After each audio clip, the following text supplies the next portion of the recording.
Okay, we're live. That's what they're telling us. That's what they're telling us. And whatever, man. No logo, no nothing. This is private, exclusive, premium content. So I think people know where they're getting. I mean, is there anybody signed up at that level? Can they even get private, exclusive, premium stuff? I think so. The big gap that I've found so far at Club Bald Move is we don't have a email notification system. All right. We need to get the MailChimp. We need to talk to the MailChimp and get a Club Bald Move newsletter so people get the schedule. And we also need to implement a schedule on the front page. we also need to implement a schedule on the back end because we don't really have one. Yes. Other than for our podcasts. Yes. I don't know. For stuff like this, it's hard because we don't schedule this until sometimes the day of. We've been better. We've been before. scheduling out days in advance, but this week. Yeah, but how often do you want to hit people with a newsletter? Just once a month, right? No. Like when new content is posted, they every time they get an email. I think so. No. They can opt out if they don't like it. People don't want that many emails. That's too many. That's how much Patreon. I don't know. I guess we should ask, but that's what Patreon is doing. Every time I post a new creation, they get a message. I think people like that. Just check our website. You'll know. You'll know.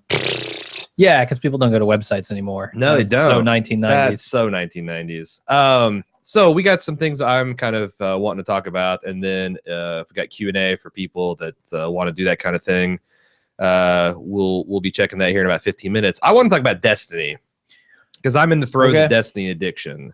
I don't want to talk about the stuff that most people are bitching about, which is like the leveling and some of the bugs and all that stuff. Because honestly, as a busy dad, I feel like I've got too much stuff in the game that I have to do at any given time. And that's just with single character. If I started investing in multiple ones, and God help me. I want to talk about the story because that's the one thing that seems to be a big sticking point. It's something that Destiny or Bungie is being flogged about. And after the last few weeks, I'm not sure I totally agree with it. Okay. So, and also it's kind of in the Bald Move Ballywick. You know, this is video games are not, I won't say the future of storytelling, but it's certainly its own genre, interactive storytelling. And I think that, you know, it's kind of in the infancy. We're in the Nickelodeon penny arcade days of video game storytelling. We might be entering into the silent movie era. And who knows where we'll be 50 years from now. But I want to talk about the story, our backgrounds as far as how involved in stories on games. You don't give a shit. Usually there's some games that hook me, like Knights of the Old Republic is one. Sure. But that's been a while, you know. I don't know, games that people traditionally say have amazing stories, I look at and I say, God damn it, I've got a branch here, but does it really change the outcome? And that's how I felt with Walking Dead too. Oh, yeah. Like, I thought the story as told in Walking Dead is fantastic, but it's not a game. No. It is not a game. No. It is an interactive movie. It's not even a choose your own adventure because you can make different choices and it might impact dialogue, but you are on a railroad. Yeah. Where at the beginning of the story and the end of the story, you're going to end up in a certain place and there's nothing you can do to change it. I, on the other hand, am a lore whore. I'm playing Magic. I'm the guy that plays Magic the Gathering, and I'm reading the italicized text. I'm disappointed when I get a card that doesn't have a lore sentence, and I'm trying to figure out this Rafika the Mini guy. What is his deal, and how does his story relate to the Finest Hour card? And you get like a new box set, and you'll go through and read the little booklet that comes with it. Like, Time Spiral, where does that fit in the Magic universe? And I read the Friday post on the site to try to figure out, you know, how the different factions are related and who's winning and who's losing. And I haven't read the novels because here's the thing. There's something that I like about kind of solving the mystery. I have these threads and I'm reading, you know, Magic the Gathering lore is kind of like fragments of conversations. Sure. And you get like the philosophies and the quotes and the actions of evil characters and the actions and quotes and philosophies of good characters and what the good characters said about the bad characters and vice versa. And you can kind of there's a lot of things that are open to interpretation, like real life. For example, I think your water just came back on. Might want to make sure it's shut off. It's super fucking cold here at the Bald Move headquarters, and I think that somebody in this apartment complex got their pipes frozen because the water got shut off a couple hours ago. And is it all good? Are we in danger of flooding? Yes. The water of life is flowing. Now shut it off. Shut it off and come back. What? I said the water life is flowing. Now shut it off and come back. I think it's interesting because you kind of, it's like real life, you know, it's politics, right? Like, yeah. How you feel about certain real life events, wars, and public policy and personalities has a lot to do with your thoughts on how the world should work, right? Mm-hmm. So Destiny is a similar thing. It's a very bare bones story. It's essentially 2001: A Space Odyssey. There's a monolith that appeared on Mars, except for it's not a monolith. It's a giant sphere called the Traveler. And it kickstarts human evolution and technological development and kickstarts humanity's golden age, where we've terraformed all the planets in the solar system. We've spread thither and yon.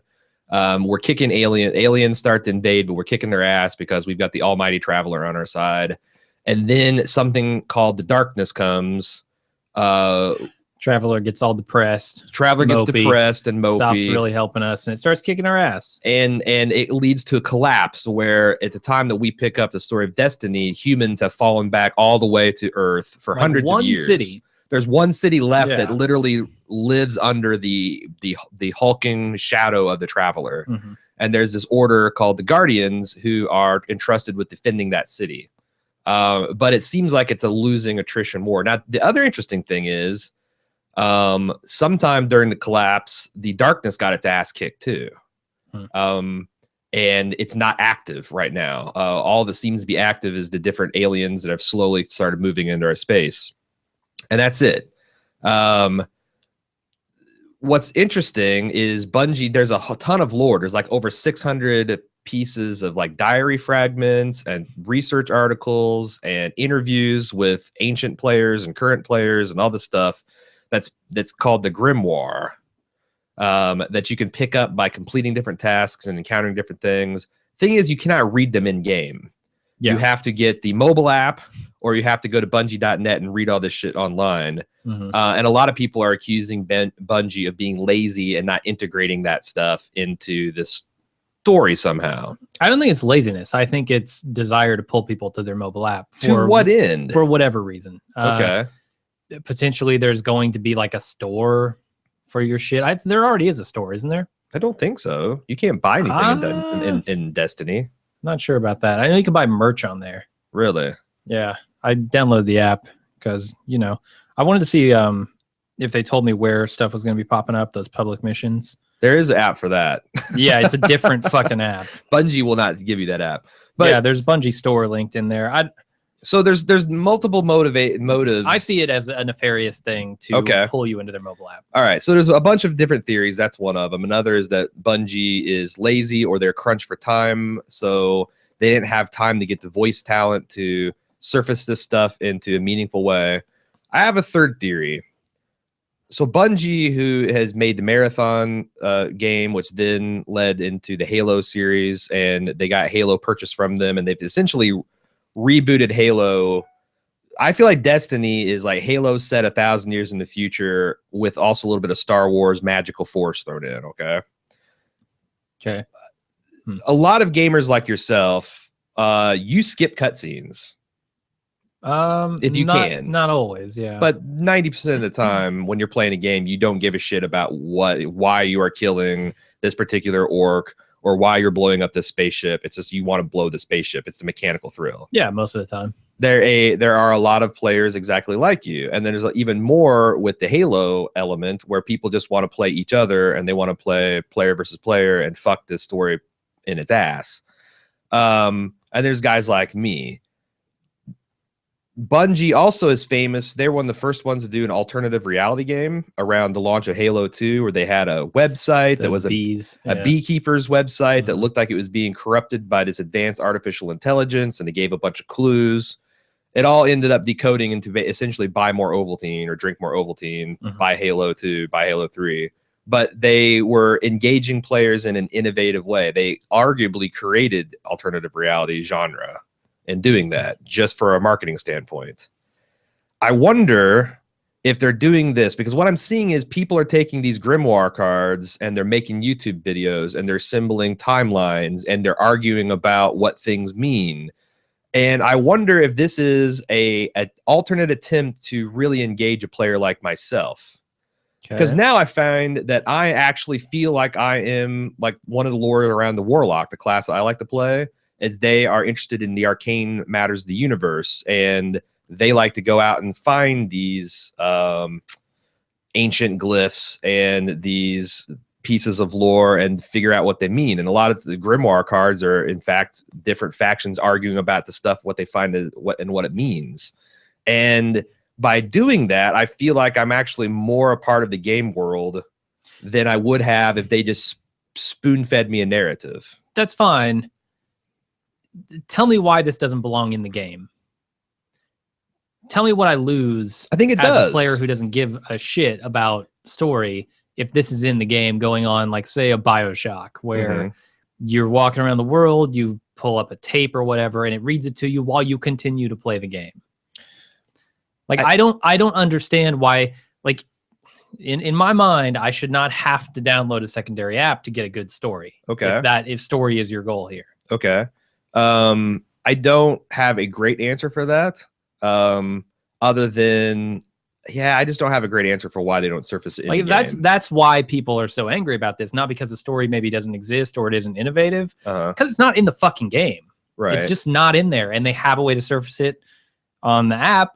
You know, they could easily just port that UI into the game. Sure. It's not a big deal. It seems pretty easy to have an with interface. With a $500 million budget, this game could have given you a story. But is it possible that if they did that in a pedestrian way? Because that's like, as big a lore whore as I am, as big of a Lord of the Rings fan I am, the last Middle-earth game I played, which was Shadows of Mordor, I found it fucking ponderous. It was terrible. That's a terrible story. Going and finding the stuff and looking at artifacts and examining them and listening to the thing being read. And I stopped doing it, even though I kind of was interested. I just wonder if this is a way to like move as much of the story away from the people that don't care about the story and yet and make this feel more personally connected. Like having to get on your phone or having to get on a website and essentially research shit is interesting. Because there's like, you know, is it? I can't, like, what if I what if I just have the game? Like, I'm a 15-year-old, I'm playing Destiny, my parents won't let me have a cell phone. How the fuck do I get access to that? You can play Destiny, but you can't get on a web browser. Is it on the web? Yeah, Bungie.net. If you go, you can read it all. In fact, that's probably the superior experience because it's actually the artwork is better and the interface is better for all that. Yeah. But I don't know. It's not a bad option, I guess. But I just think why not have it in the UI somewhere? Because it's also a fucking button with a list of text. It feels like arcane, and these arguments like that happen amongst the player community feel very organic. Like many times when I've been in the Destiny Reddit and people are arguing over a piece of lore, I'm like, this could be a cutscene. This could be a bunch of old grizzled vets in the Vanguard arguing about whose point of view is right, the Titans or the Hunters, and who's got a better handle on their own history. And like, I think something that's super interesting is the idea that they had there's so many big ideas in this game, right? Yeah. The fact that humanity created these things called war minds, which are these incredibly advanced, super intelligent computers that all had the like Asimovian laws in them that they have to protect humanity and all this, except for there's one of them, Rasputin, who was the war mind of Earth. Oh, is that what Rasputin is? That his prime directive was to survive. And there's a lot of evidence that Rasputin sold out humanity when darkness fell. Okay. But if you look at the evidence in another light, Rasputin did the calculus, saw that there was no way to win this battle. So the best way to preserve humanity was to essentially give up, allow most of us to be wiped out, concentrate to one area where it could easily protect us, and then await and gather information. There's okay, that's fine. Yeah. I just don't like that it is not surfaced anywhere in the game. It is impossible to get that from the game. Well, I think completely impossible. There's enough. But there's enough hooks about, you know, when you first activate Rasputin and you first activate the last array, and then you go to Venus, and then have you done any of the Ezra's Morn campaigns?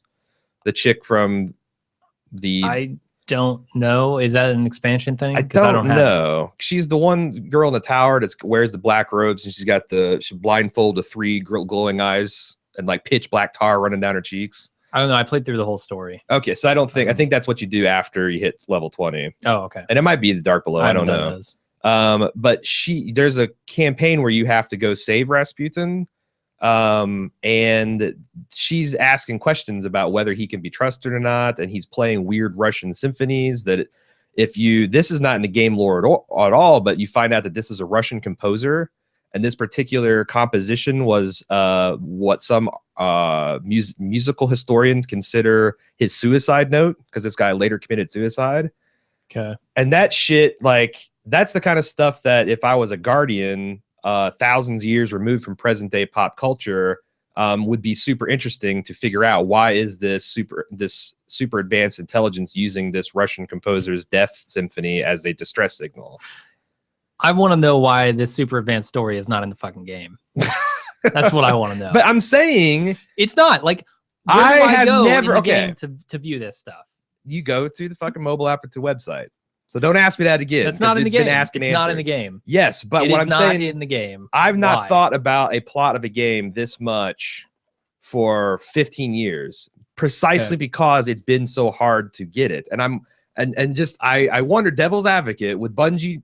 You know, I think Bungie does care about story, and Bungie has been at the forefront for innovative ways to tell a story. If this is not this layer of obfuscation is a reward mechanism to make guys who do care about lore and history even more jazzed about it. Like in the same way that... Wait. So having it at your fingertips on a mobile app is better than...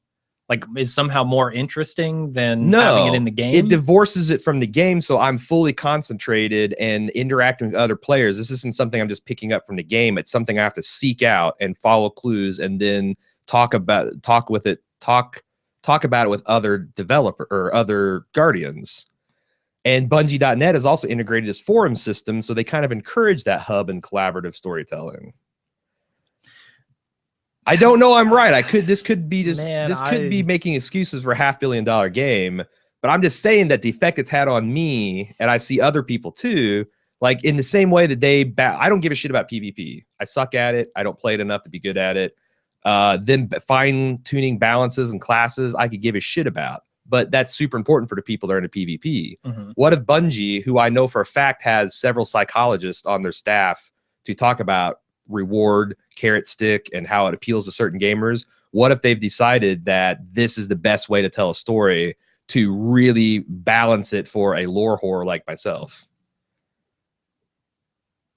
I don't know. I mean, the thing I don't like about it is they've turned it into a scavenger hunt, essentially. That's never going to hook anybody into the story, though. You're never going to get the player who's on the fence. You're only catering to you, the guy who's going to go download a separate app to seek out these stories. You're never going to get the guy who was me 5-10 years ago and is like, oh, I'm coming off KOTOR. This story sounds interesting. I'm looking for another story like that. I can't get it. I can't get it on there. Is it possible that this is a simulation of the state of because, you know, when you first come into the game, it's a pivotal point in the history of Earth, because now the Guardians are starting to, for various reasons, largely driven by your players' actions, get off the fucking Earth, go to other things and start uncovering all this golden age technology and all these archives and libraries. Is this supposed to simulate, like, you've got a literal shroud of war that when Destiny 2 and other expansions, like, I think it'd be interesting if they have all this lore and they're essentially creating John the Baptist players. They're out in the wilderness raving about war mines and the Vex Collective and how it could be a virus infecting the fabric of the universe. I think you've drunk a little bit of the Kool-Aid of the forum, like Bungie forum Kool-Aid. But that's the thing. Like, Bungie isn't bad at this. Bungie's genius. Nobody's saying this. Halo did not have a good story. To my knowledge, Bungie is taking a massive leap forward in storytelling. If that is the case, to my knowledge, I'm the only person that's put forth this. I actually think I'm going to turn it into a Reddit news post and post it for Karma this weekend. You should and see what people think, but. I just don't trust the people who made the Halo games to have such a forward-thinking view on storytelling. Well, Halo has a notoriously mediocre story. I don't That's agree. Ripped off of Ringworld, that's ripped off of so many other sci-fi series. They don't typically, in my mind, stand out as great storytellers. If you told me that, like, BioWare was doing this or like Bethesda was doing this, I could see it. I don't think it's fair to say that the Halo stories don't have a good story. They're mediocre. They're just generic. I think what the interesting thing is the stuff that makes it into the game is a very small part of that lore. And what makes it interesting is when you read the novels, when you read the fiction, when you play the other games, and when you see that, well, I mean, it's hard to argue with you because you're a person that just doesn't, it's got to be an extraordinary measure to get you to care about something. And it's got to be in the game. If I can't find it, I'm not going to read it. Sorry. I get that it's got to be in the game for you. Yeah, I just whatever on this. Like, obviously I don't care much about the story, but I think they could have hooked me in the story. I was interested through the first cutscene, but the way it unfolds, like immediately after that, just here's the thing. I think they really fucked up if they're going to do it this way is that they didn't make it clear why you, the player, are involved in this event at this particular time. I think if they had one cutscene where when you first meet the speaker, because you, the player, you are in the ruins of old Earth, you've been raised from the dead by this artificial intelligence construct. That immediately puts questions in my mind that I want answers to, and the game acknowledges it. Your ghost says, which is the AI intelligence, your ghost says, "I'm sure you have a lot of questions. Now go shoot something." But we've got to go because I didn't resurrect you just to have you killed by these fallen guys. So okay, I'm going to put a pin in it. I need to survive, and I'm apparently a badass. And here's a gun. Let's go. When you get to the speaker, he should have told you why you are important and why this, I guess, recent effort for Ghost to go out and revive dead Guardians is opening up humanity to the stars again. But they didn't. Yeah, I felt lost immediately after the first cutscene. And then, like, because I did this as an exercise. I asked my 8-year-old son, who's been playing Destiny with me. It's a great father-son co-op game. Like, I asked him, like, what's the story of Destiny? And he actually had some interesting headcanon where in the first cutscene where you see the 3 astronauts exploring the Traveler, he, in his mind, said those were the original 3 Guardians. And one of them became a Warlock, and one became a Titan, one of them became a Hunter. And but everything other than that interesting layer that he himself added to it, he kind of understood why we were doing the different things, why we went to the moon, why we went to Venus, why we went to Mars, and kind of where things were at the end of the game. We were tracking down the darkness. Yes. We were tracking down the thing that was allowing the darkness to encroach. Yes. Like, that's pretty much it. And great, that's a fine MacGuffin, but I didn't feel like the story unfolded in a way that kept me engaged. Yeah. It was just like, go to this planet because the next step of our journey is there. Sure. And I think they did a really bad job at because it's all there. I mean, at a very surface level. Like, I feel like what you're getting in the game is the city and the tower, which is the official government of the Earth. I think you're getting the official line. And then all the lore around it is asking questions about that, or giving your information, or giving a lot of backstory about the alien races, which is super interesting too. That's the part that I thought is super interesting. You were talking about this and like saying, oh, well, you know, it might encourage people to kind of come up with their own ideas about what happened in this universe based on the limited amount of information they're given and the conflicting information that they're given from different factions. Right. And I think that's super interesting. Did Rasputin sell us out, or did Rasputin save us? Yes. And I like that a lot. And is he, because this is something that Bungie has done in every one of their series, Marathon, Halo, and now we have Destiny. We don't know. They've always explored the ideas of insane artificial intelligences. Mm-hmm. And like, so Rasputin has woke up just now, and he's not community. He has been standoffish with the Guardians for like the last 6 months. And then Dark Blow comes out. He sends this Russian symphonic death symphony.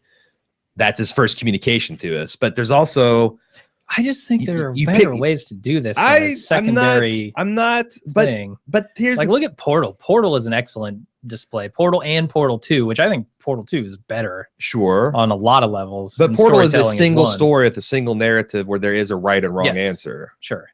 Destiny is more of a living world where it's open to interpretation, who the enemies, who the friends are, who's lying to you. But BioShock was like that. I mean, BioShock was like, you're dropped in this situation in this underwater complex. What happened here? Like, I see evidence of what's going on here. But there was piecing it together. There was a central villain, and there was a right and wrong answer. But you're telling me there's no right or wrong answer as to the timeline of events in Destiny? There is. So there is a narrative that they have in their heads. But no. I'm saying this is bigger. This is like these right or wrong in the sense of like, what's our obligation to help the poor? Why? When is war justified? What is a government's obligation to tell the citizens the truth versus their duty to protect them? That is what I think is super fucking interesting. And I'm wondering if some of this stuff we see as hacks is just kind of their way to tell this next level story. Because it's a light touch. You can't just go and tell people what the fucking story is, or you don't get this organic level of uncertainty and doubt and that stuff. Fine. Why isn't it in the game? I'm saying is like, maybe that's the secret sauce. I just don't get it. That's my hypothesis. That is what they would consider the secret sauce. And I don't know if I'm right. I am far more cynical when it comes to this. I think it is for some reason that something they're going to launch in the future on their mobile app, or who knows what they're going to do with that mobile app. But I think it is to get people into that mobile app. Well, I think it's kind of cool. Like, because so now I'm going to project the future. A year from now, they roll this stuff into the game. You've got people like me who have kind of their minds made up about stuff. And then you've got a whole class of people that are being exposed to some of these ideas for the first time. And you already have factions and different things within the city. It'd be cool to have modern, like, you know, political activists versus people who are informed versus the quote unquote sheeple.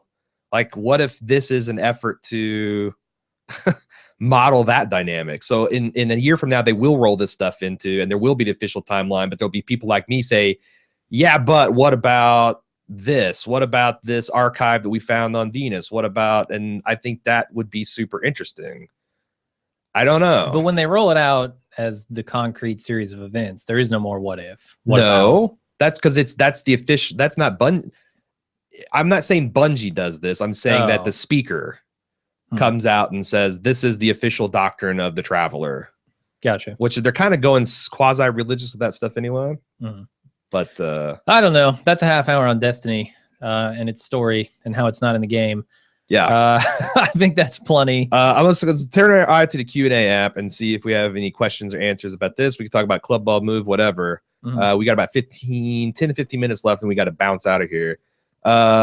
Chris Handy said, it could be nice to have a second screen experience. You have to put the game down while you're in line at the store.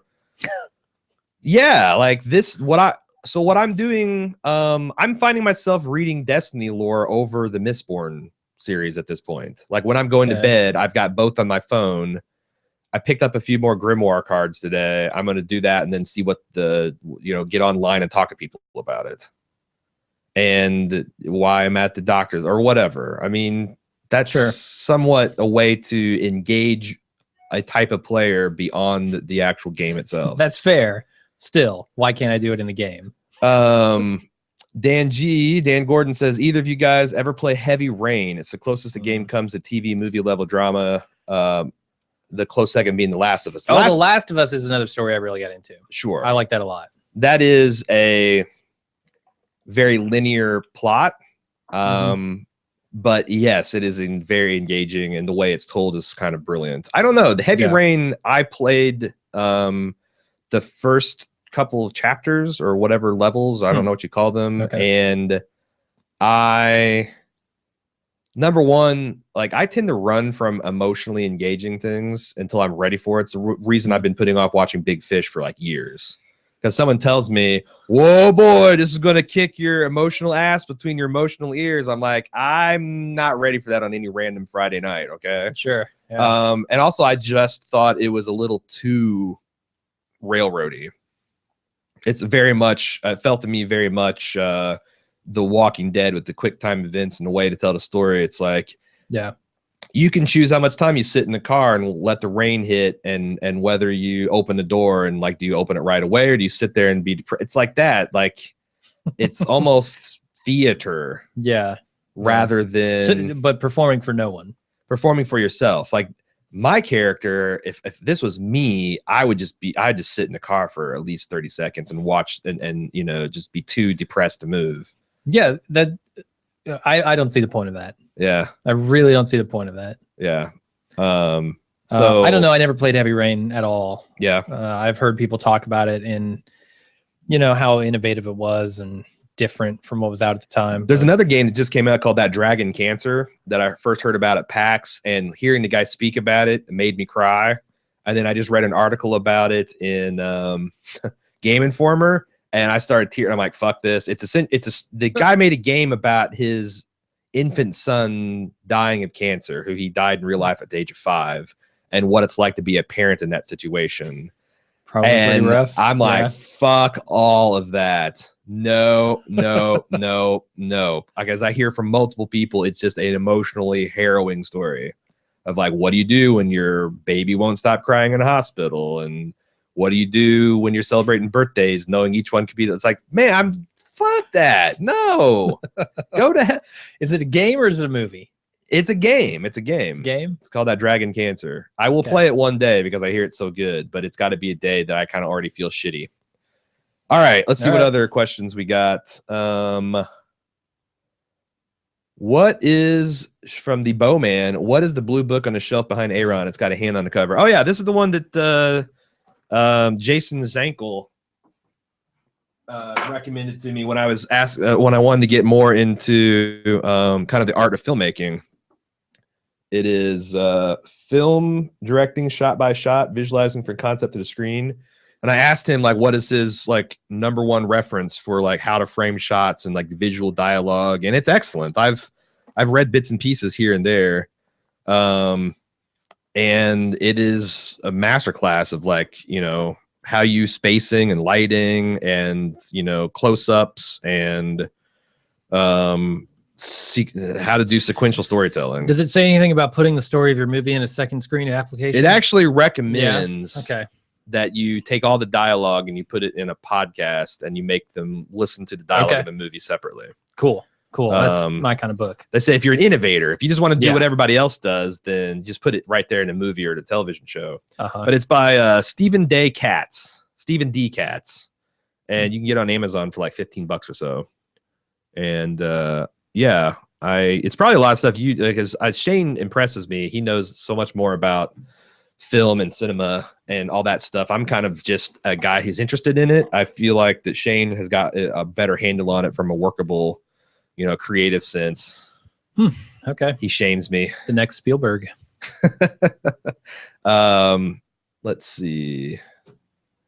All right, Chris Handy. Here's what I like to hear. Cloud Ball Move. I've been a freeloader until now, but I've been listening since the original Breaking Good. It's good to have a direct recurring way to support interested in your WordPress plugins for membership on the Cloud Ball Move. How's it going so far? WordPress plugins, this? All that shit is running on WooCommerce. We have a few separate plugins for WooCommerce itself, like name your own price, subscriptions, stuff like that. And it all just kind of worked flawlessly. The devil's in the implementation details, but it is like we and thank God, because we were already running. I'm glad it went as technically well as it did, because we were already running so far behind in every other thing. Yeah. It integrates kind of well with forums. Like we have this other plugin called Groups, which adds people who subscribe to a certain group, which gives them permissions on the forum to the VIP members through their account. It's like it also unlocks content on the website. Yeah, it does. Like the solution's pretty robust and it's pretty easy to set up. It was kind of expensive though. Yeah. I mean, each of these plugins is like $75 or something. Right. So I don't know. I mean, that's what we do. Yeah. Then there's also like, so where we go from here is, like I said, we're looking to get some kind of mail information system, a second screen ball move app to where we don't tell you the schedule. You have to go on your smartphone to find out. Yeah. We're going to do 20-minute previews of our podcast, find the rest on the Bald Move app. Or Jim will say Jim will tell a lie and I'll tell the truth, and you have to figure out which one is which. Or maybe Jim's the truth teller and I'm the liar. We're really trying to get the lore whores, essentially. You start up a forum section. The people that just want to listen to podcasts, yeah, you know, you're going to listen anyway. We want to really capture the minds of the people who want to be challenged and listen to the podcast. Yeah.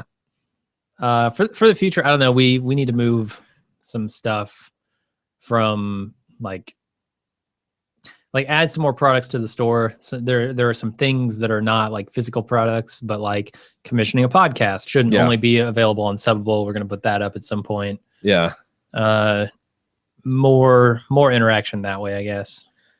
Shane's coming back and says, "What fucked up your servers last week? Be as technical as you care to be. I can speak it." SSL. It still blows our mind. We don't understand exactly what it was about it that did it, but we needed to have SSL on our site because we were going to go live with Amazon payments, PayPal, and Stripe. And the Stripe and Amazon payments need the shopping cart experience to be encrypted, and you know, before it actually hands off to complete the process, which, you know, I mean, I used to be a former security officer at a company. So it's like, that's all well and good. However, the way we're installed on Media Temple, it was like an all or nothing, or at least that was the easiest thing, to just encrypt all their traffic. And we're like, okay, fine. The other problem was Media Temple, we've got a staging server where we can test out all these plugins and stuff to see if they're not going to screw up the server. The one thing you can't do is test the SSL installation. So we installed it and everything looked fine, like it checked out. However, encrypting the feeds gave the iTunes catalog a fit. Suddenly all of our feeds showed up as non-compliant to the iTunes standards. And that affected primarily iTunes, I know. It also affected anything that uses the iTunes catalog, such as Pocket Caster on Android. There's a lot of services that weren't affected, but it seemed like it tripped Apple into thinking their feeds were no longer valid. Something about the images. Yeah, it didn't like the encrypted images. So I think we did two things at the same time. We put in an order into Media Temple to revert change, and also Jim was trying to track down, because the ultimate solution is we just need to encrypt the cart and leave everything else alone. And I think you were pretty close to getting that done when they emailed me and said, "Yep, we flipped the switch back." The system administrator administrator said we undid it. Yeah. Well, it just worked. So I don't know if it was me or if it was you. Right. So now I'm not sure I have the solution. I might have it.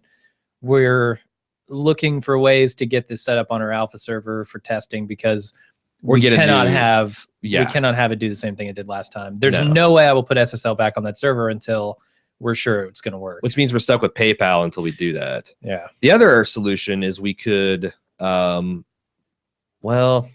guess we could maybe get a second server to actually just host the cart aspect of it. But then we have to figure out some way to replicate the users back to our main server. That's kind of our plan that we dismissed because it's just too technically complicated. It's like we have 3 servers, one for the forum, one for our content, one for the shopping cart experience, and we'll replicate the users across all of them. But that's so many moving parts, and there's only so much time that we have in a day to deal with technical problems. And when we have technical problems, it just makes everything harder, you know, because we have to work hours that we planned on producing content, and it's a shit show.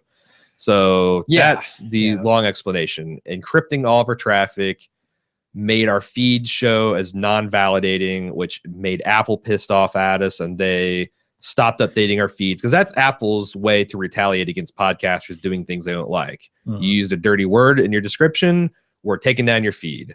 You used a wrong resolution size image or a different format, we're taking down your feed. And for whatever reason, it tripped all the bells about the image compliance or something. So we have a little bit more research and testing to do before we roll that out. Once we do, then we'll have Stripe ready to go, because I personally don't like PayPal. But we'll have Stripe ready to go, and we'll have Amazon payments ready to go. Yep. The other thing is, I didn't mean to talk shit about Subbable and Patreon. There is. Did you?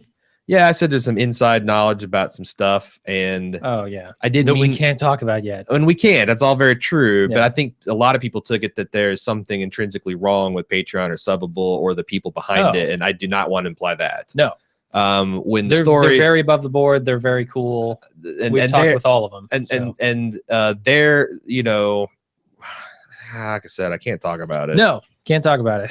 There's but we've got NDAs and shit like that. When the whole story is told, I think everybody will appreciate what's going on. There's nothing nefarious. It's just, again, the event that we're going to talk about is something that made Jim and I convinced that we want to hold the future of our fundraising in our hands.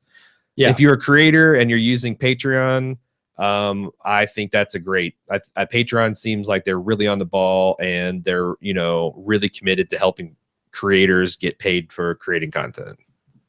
Sure. Yeah, they're a good solution. So there we go. Let's see. Let's wrap it up, because we got about 2-3 minutes and we got to get out of here. Okay. Let's see. Man, how do I pronounce that? Renishlup. Perfect.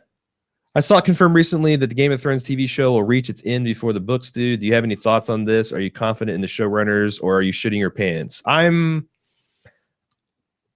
don't know how to answer that, because I'm confident in the showrunners, but I'm also kind of shitting my pants. And I'm sad for George R.R. Martin. And I just don't care, because I haven't read the books. I probably never will. I'm trying to put myself in a position of a guy who cashed out on his creative cash cow. And then either because he had writer's block, or he procrastinated, or he allowed himself to be distracted with other things, or whatever, he just wanted to tell the best story he could, has allowed this cashing in to eclipse and surpass the original creative work. And I think if I was him, I'd feel pretty shitty about it. But on the other hand, this seems entirely like a problem that he himself made. And, you know, if George R.R. Martin dies in the next 5 years and he never finishes the book series, which is a huge possibility, I'll be glad that the Double D's, someone that was passionate about the source material and telling the best version of their story they can, I'm glad that I will get what I think will be a definitive conclusion, a satisfying conclusion. But okay. I feel really, really bad as a fan of George. So you don't mind it being in the hands of the television producers? I mean, they've done nothing but give me confidence that whatever deviations they make, and I think I don't know, if the last 2 seasons of the show suck, then my conclusion will be the notes that George gave him sucked. But I don't know. Sometimes I think that maybe the ending isn't as great as it's made out to be. And that's one of the reasons that HBO. Do you know what they're saying the ending is, or they know what it is? Okay. And I also know that HBO is not seems to be interested in stretching it out at all. Which sometimes, like, if this was really awesome and they could tell more story, why wouldn't they milk that out? If HBO doesn't really do that. If it's a dirty diaper, and like, we're going to have 5 awesome seasons and 2 seasons that are kind of like, and then end on what the fuck, then maybe getting that out as quick as possible is the way to go before it jumps to shark. You know, I have a lot of faith personally in HBO. I think HBO treats their shows really well, aside from, you know, notable stuff like Deadwood, which just, you know, got canceled for no reason. Yeah. Or not for no reason, I'm sure. Stuff like Boardwalk Empire, where they try and squeeze them for that last season. But I think for the most part, they are willing to let a show be the show that it needs to be. Yeah. In order to satisfy fans, not necessarily just bring in, you know, bucks from, because ultimately they're kind of like us, you know, their money comes from the fans. Yeah. If people aren't subscribing to HBO, they're not getting paid. Sure. So they need to satisfy those people with great stories. Yep. So I have a lot of faith in them to finish this off right if Martin never gets to it. All right. Thanks for joining us. We will be back next week at some time. And thanks for supporting us. And we will talk to you later. We got the Americans coming up. But we will see you next time. See you.